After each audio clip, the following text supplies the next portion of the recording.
అరవింద సమేతలో ఈషా పెద్ద యాక్ట్రెస్, మంచి మంచి సినిమాలు తీసింది. ఆ సినిమాలో ఒక చిన్న రోల్కి ఎలా ఒప్పుకుంది, తనకి ఇచ్చిన నెరేషన్ సినిమాలో చూపించిన నెరేషనే ఇచ్చారా అన్నది. మరి ఈ మధ్య వచ్చిన మళ్ళీ గుంటూరు కార సినిమాలో మీనాక్షి చౌదరి కదా తనని చూసిన తర్వాత maybe this is something common అని బయట ఆడియన్స్ కనిపిస్తుంది. పెద్ద హీరోయిన్స్ని చిన్న రోల్స్కి పెద్ద సినిమాల్లో తీసుకోవడం అనేది. అసలు అరవింద సమేతలో ఏం జరిగింది అంటే అరవింద సమేత అప్పుడు అంటే I want be very clear about it. నేను అప్పటివరకు ఏం పెద్ద సినిమాలు చేయలేదు. నాట్ లైక్ నాకు పెద్ద స్టార్ వేసి నాకు అప్పుడు ఏం లేదని నేను అనుకుంటున్నాను.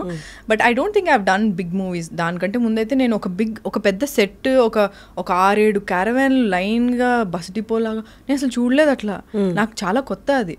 సో ఇంకోటి నేను ఎప్పుడు ఒకటి క్లియర్గా ఏముండేదని అంటే నాకు లీడ్ రోల్స్ చేయాలని ఉంది. నేను ఇండస్ట్రీకి వచ్చినప్పుడు okay I want to do only lead roles, నాకు లీడ్ రోల్స్ చేయాలని ఉంది. ప్రాబ్లీ అంటే ఇట్స్ నాట్ లైక్ క్యారెక్టర్స్ చేయొద్దు అని కాదు, బట్ నాకు personally like I want to see myself as a lead role అనేది నాకు చాలా ఉండింది. So when they came to me, నాకు నరేట్ చేసినప్పుడు త్రివిక్రమ్ గారు and Vamshi garu approached me. So చేసినప్పుడు then they told me that it's 2 heroines ఉన్నారు, ఇది అదని చెప్పారు అన్నాక నేను I was not sure. I was not being arrogant and all. I was not sure correct కాలా కాదా, మళ్ళీ స్టీరియో టైప్ చేసేస్తారా ఏంది, టైప్ కాస్ట్ చేసేస్తారా, మళ్ళీ రిస్క్ ఎందుకు, ఎందుకంటే నాకు ఎవరు సపోర్ట్ చేయడానికి లేరు అక్కడ. నేను ఈ సినిమా పోతే మళ్ళీ నాకు ఎవడో వచ్చి ప్రొడ్యూసర్స్ వచ్చి నా కోసమనే ఒక సినిమా తీసి ఏం చేసేది లేదు. I don't have that kind of support system. So I was not sure. Like వద్దులేండి ఐమ్ లైక్ అంటే ఏంటి మీకు ఇంత మొత్తం ప్యాకేజ్ ఇట్లా ఉంది కదా, తారక్ గారు ఉన్నారు, త్రివిక్రమ్ గారు ఉన్నారు, సితారా ఉంది, అదే హారిక హాసిని ఉంది, ఏంటి వాట్ ఈస్ యువర్ ప్రాబ్లమ్ అంటే I want to see myself as a lead. So one of the లీడ్సే కదండి అన్నారు. ఐమ్ లైక్ ఓకే అనుకున్నాను. తర్వాత నాకు త్రివిక్రమ్ గారు నరేట్ చేశారు. అంటే so nice of him that he narrated me the whole story for like half an hour or something. So I was like okay ఒకసారి just give it a shot చూద్దాం, ఒకసారి చేసి చూద్దాం. ఐ సెడ్ నో అని చెప్పా చాలాసార్లు. మళ్ళీ ఇప్పుడు విన్న తర్వాత అబ్బా సరే చూద్దాం. బట్ ఆయన అన్నారు ఇది వన్ ఆఫ్ ద లీడ్సే అమ్మా, you want to play leads right, so it's one of the leads only. So what is your problem అంటే somewhere I was hesitant, like ఎక్కడో కొడుతుంది అన్నట్టే ఉండింది. But still I was like okay fine ఒకసారి చూద్దాము ఇది అని చెప్పి ఐ సెడ్ ఓకే సార్ అని చెప్పా. ఓకే సార్ అని చెప్పిన తర్వాత దే వాజ్ లైక్ షూట్ అయ్యింది.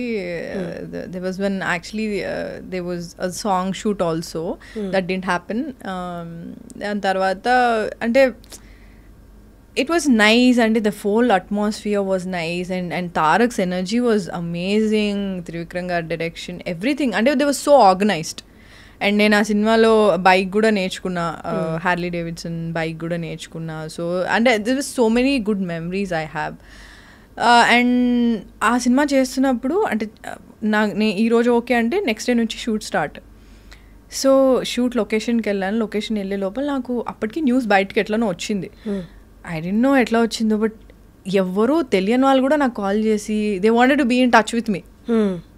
I don't understand, like okay ఇప్పుడు సినిమా అవుతుంది కాబట్టి ఇంత హవానా అని చెప్పి అనుకున్నాను. బట్ నీకు ఒక ఫియర్ కూడా వస్తుంది, వాట్ ఇఫ్ ఇది ప్రాపర్ రోల్ కాకపోతే వీళ్ళే అందరు నాకు తర్వాత తిడతారు, వీళ్ళే అందరూ నన్ను పక్కకు పెట్టేస్తారు కదా అని నాకు అంటే ఒక ఫియర్ కూడా చాలా ఉండింది. సో వాట్ ఎవర్ దే అంటే ఒక సాంగ్ అనుకున్నారు, అది అవ్వలేదు. సో ఓకే ఫైన్, నాకు అప్పుడు పెద్ద సినిమాలు ఏం పెద్ద ఐడియా లేదు ఎట్లా how it will run and all. So it was nice, అయిపోయింది, షూట్ అయిపోయింది. బట్ కరెక్ట్ రిలీజ్ టైంకి I think I watch the movie అప్పుడు, అండ్ తర్వాత చాలా రోజుల తర్వాత చూసాను. బట్ యాక్చువల్లీ ఎంత షూట్ చేశారో అంత లేదు కదా సినిమాలో. They were actually extra scenes also, but that was not. ఎన్ని డేస్ షూట్ చేశారు మీరు దాన్ని? I don't remember exactly, I don't remember. But ఒక సాంగ్ షూట్కి మాత్రం నేను గోవాలో ఉండే అప్పుడు, సో రిహార్సల్స్ ఉన్నాయని చెప్పారు. సో నేను దానికి వెకేషన్లోనే క్యాన్సిల్ చేసుకొని వచ్చా. బట్ ఇక్కడ వచ్చాక ఇది క్యాన్సిల్ అయిపోయింది. సో ఐ డోంట్ అండర్స్టాండ్ అప్పుడు, లైక్ ఓకే ఫైన్ అనుకున్నాను. But then I understood probably అంటే చాలా అనుకుంటాం కానీ కొన్ని జరగవేమో, ఎడిటింగ్లో తీసేస్తారో లేదా యాక్చువల్ షూట్ చేయరేమో అని. Then I was like okay ఇట్లా కూడా ఐ వాజ్ కన్ఫ్యూజ్డ్ అంటే లైక్ నిజంగా నాకేం ఒప్పుకున్నాను ఇవన్నీ చెప్పారు okay I was okay with it and next డేనే దే సెడ్ దే గోన అంటే announce as one of the lead second lead కింద అనౌన్స్ చేస్తాను that also didn't happen so I didn't know ఎందుకు అది అవ్వలేదో నాకు తెలీదు I was talking to my manager also like and ఇది ప్రామిస్ చేశారు కదా ఇది చేయండి అంటే it will help me also coming ఇప్పుడు పెద్ద ప్రొడక్షన్ హౌస్ వాళ్ళు ట్విట్టర్లో ఆర్ ఎనీ సోషల్ మీడియా ప్లాట్ఫామ్లో Esha Rebba is doing one of the leads or second lead నేనే అంటున్నా సెకండ్ లీడ్లో ఈమె చేస్తుంది సో అండ్ సో మూవీలో చేస్తుంది అంటే it will help me promise చేసిందే కదా yeah it will help me also అంటే ప్రామిస్లు చాలా చేస్తారు కానీ అది ఇంప్లిమెంట్ అయ్యేది ఎగ్జిక్యూట్ అయ్యేది చాలా కష్టం ఇండస్ట్రీలో చాలా మంది చాలా ప్రామిస్లు చేస్తారు so when you say something when you say that I'm gonna do this the very next day అన్నప్పుడు it's not happening I was like I didn't understand I ask my manager also like promise చేశారు కదండి ఒకసారి చూడండి అని చెప్పి so it went on like that the shoot was done release కూడా అయిపోయింది సినిమా and I was not that happy అంటే ఏదో కొంచెం బాధ ఉండింది నాకు the only happiness I had అంటే ఆ సినిమా నేను చేసింది only happiness was to work with Tarak Trivikram గారు and with a big production house so that అంటే నాకు ఆ అట్మాస్ఫియర్ అనేది నేను ఎప్పుడు చూడలే అప్పటి వరకు ఇండస్ట్రీకి వచ్చాను కానీ అంత అట్మాస్ఫియర్ అంత బిగ్ బడ్జెట్లో ఇట్లా ఉంటుంది ఇలా అని నేను I was very happy that you know I was working with Tarak నేను ఎందుకంటే నేను అప్పటి వరకు సీన్ ఇన్ థియేటర్స్లోనే కదా చూసిన సినిమాలో చూసింది so I felt very nice is a brilliant actor he was very very energetic and Trivikram గారి స్టైల్ డిఫరెంట్ ఉంటుంది so it was very new for me and నాకు కూడా కొంచెం ఛాలెంజింగ్ ఉండింది చేయడానికి and Pooja as well she was my sister కదా అందులో so it was fun only but అదే షూట్ అంతా అయిపోయి రిలీజ్ అయిపోయిన తర్వాత the people called me like మీదేం లేదండి రోల్ మీదేం పెద్దగా ఏం లేదండి అసలు ఆ రోల్ అంటే నేను ఏం చేయాలి దానికి నేను ఏం చేయలేదు దానికి నేనేం చేయాలి అబ్సల్యూట్లీ మీ చేతిలో ఉంటుందని చాలా మందికి తెలీదు సినిమా వాళ్ళే చాలా మంది చేశారు నాకు చేసి అంటే నేను ఫస్ట్ ఆఫ్ ఆల్ నేను ఏదైనా ఒక పెద్ద ప్రాజెక్ట్ చేసినట్టు నేను డబ్బా కొట్టుకోను నాకు చాలా భయం ఉంటుంది నెగిటివ్ ఎనర్జీస్ వల్ల ఏమైనా అవుతుందేమో నాకు చాలా ఫియర్ ఉండేది సో నేను ఎవరికి ఏమంతా నేను డబ్బా చేయలేదు అనుకో పెద్ద ఇది ఏం చేసుకోలేదు అప్పుడు the people who called me like I came to know that you're doing this project అంటే అవునండి చేస్తున్నాను సినిమా చూసిన తర్వాత వాళ్ళే నాకు కాల్ చేసి ఏం లేదండి అసలు మీద అందులో అసలు ఎందుకు ఒప్పుకున్నారు ఎందుకు చేశారు ఇలా నాకు చాలామంది చెప్పారు చాలామంది అసలు మీకు ఇదే ఏ విధంగా మీకు వర్కౌట్ అవ్వదు అంటే only negative there was nothing positive the only positive thing that happened ఏంటి అంటే ఐ గాట్ ఎక్స్పోజర్ ఎందుకంటే that's a very big film and Esha Rebba అనే ఒక అమ్మాయి ఉంది అన్నది ఆ సినిమాతోనే తెలిసింది ఒక తెలుగు అమ్మాయి ఉంది అంటే ఎక్స్పోజర్ వాజ్ హ్యూజ్ అంటే ఎందుకంటే ట్విట్టర్ అప్పుడే నేను కొత్తగా వచ్చాను ఆ సినిమాకి ముందు they were people tagging me అంటే చెప్పచ్చో లేదు నాకు తెలియదు but they were tagging me and my co-star Pooja and all they like అది తెలుగు అమ్మాయి బాగుంది కదా ఇది అని అంటే పూజ బాగుంది కదా అంటే మిక్స్ ఉన్నాయి అట్లా అంటే కానీ support I got it was huge man like నేను అస్సలు ఎక్స్పెక్ట్ చేయలే మా తారక్ అన్నతో చేసింది ఈషా రెబ్బా తెలుగు అమ్మాయి చేసింది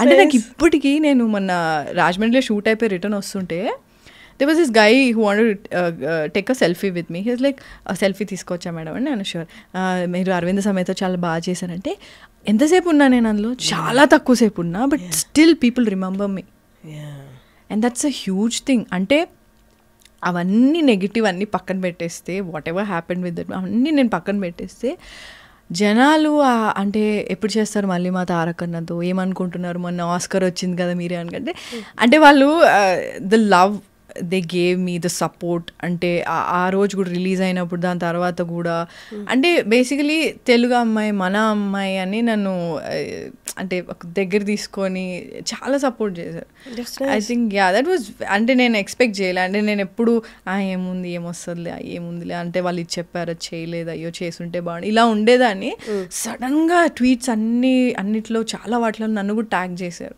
so most of them are positive and I really like it. మంచిగా అనిపించింది నాకు. ప్రతి దానికి అప్పుడు కొంచెం డెసిషన్ కొంచెం బాధ అనిపించినా దట్ అవుట్కమ్ తర్వాత పే అవుతుంది. I think what I feel is like నీకు ఒక నెగిటివ్ జరుగుతుంది, నువ్వు బాధపడుతున్నావు అంటే ఐ థింక్ సమ్వేర్ నువ్వు కరెక్ట్ చేస్తున్నావు అంటే God will compensate you that. Compensate positive thing is what I feel. That's nice. ఇప్పుడు కరెంట్ ప్రాజెక్ట్స్ ఏంటి మీవి? ప్రెసెంట్ ఒక ప్రాజెక్ట్ చేసిన తెలుగులో and there is one more project in Tamil. అదే 2 projects. ఎలా ఉంది? బాగుందా? తమిళ్లో బాగుందా? చాలా న్యాచురల్గా ఆథెంటిసిటీ కావాలి ఇట్లా చాలా వచ్చేసినాయి. ఇప్పుడు జనాలందరికీ టూ మచ్ కాంటెంట్ ఎక్కువైపోయి ఓటీటీలో. ఏదైనా కొంచెం మనం ముందు ఓ ది టాపే చాలా నచ్చేది. ఇప్పుడు అలా చూపిస్తే ఇది మొన్నే ఏదో వేరే సినిమా చూసాము, ఏదో వేరే లాంగ్వేజ్ అంటే ఇప్పుడు దిస్ టూ మచ్ కాంటెంట్ ఓదే. లైక్ నీకు అన్ని లాంగ్వేజెస్లో సినిమాలు ఉన్నాయి, నీకు తెలుగులో డబ్ చేసిన సినిమాలు ఉన్నాయి అన్ని. సో నీకు జాపనీస్, మలయాళం ఉన్నాయి, అదే అన్ని స్పానిష్ ఉంది, ఫ్రెంచ్ ఉంది, అన్ని సినిమాలు ఉన్నాయి నీకు అన్ని లాంగ్వేజెస్లోనూ ఉన్నాయి. సో నువ్వు సబ్ టైటిల్స్లో చూసేయచ్చు, డబ్ చేస్తే తెలుగులో చూసేయచ్చు. So it's very convenient and this too much outside. ఓటీటీలో అయితే this too much content. So the more real the films are, I think people are wanting to watch right now. And inkoti enti ante probably pedda stars vachinappudu Rajinikanth sir kaani Chiranjeevi sir kaani vallandaru vachinappudu ante they want to see వాళ్ళని చూసినప్పుడు మాత్రం అబ్బా మన star మనం ఇట్లా high లెవెల్లో చూడాలి, లేదా ఫుల్ బిల్డప్ షార్ట్స్ అట్లా.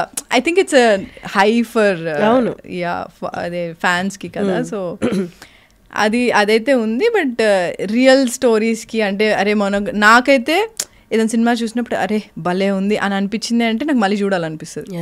లేదా ఎనీ క్యారెక్టర్ లైక్ అరే ఇది నాకు జరిగింది, లేదా ఇది నా ఫ్రెండ్కి జరిగింది అని అనిపిస్తే రిలేటబిలిటీ అన్నది I think it will capture the audiences very well. Yeah.